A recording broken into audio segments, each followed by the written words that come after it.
Bonjour, je m'appelle Charlie, j'ai 28 ans et ça fait 7 ans que j'habite à Bordeaux. J'ai monté Sibyl il y a 8 mois, en octobre 2017. Sibyl, c'est un salon de thé et un salon de tatouage.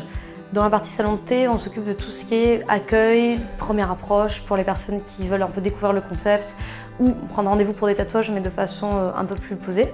Et on a une partie derrière qui est la partie salon de tatouage. Dès que j'ai eu envie de lancer Sibyl, j'ai su que j'allais faire un site internet. À la base, j'ai une formation en événementiel mais aussi en communication digitale et en web marketing.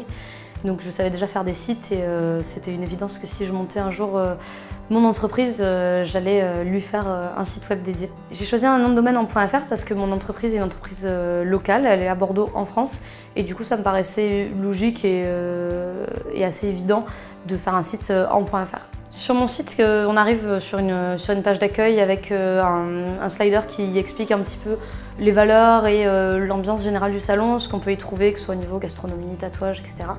Ensuite, on peut découvrir le travail des artistes via une page dédiée, aussi les événements et les guests qui vont venir.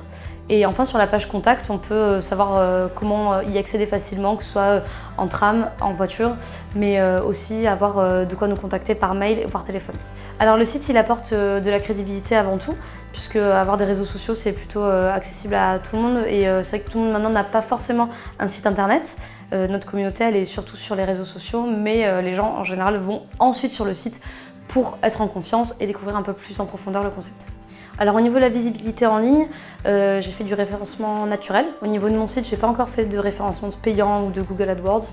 En revanche, j'utilise du sponsoring sur tout ce qui est Facebook et Instagram qui touche pas mal les personnes qui sont intéressées par mon projet. Mon site apparaît aussi sur mes cartes de visite et sur un petit peu aussi en magasin, et quand je donne de la documentation, par exemple des fiches de soins, il y a toujours l'adresse du site aussi présente pour que les personnes puissent y aller pour découvrir un petit peu plus ce qui se passe en ligne.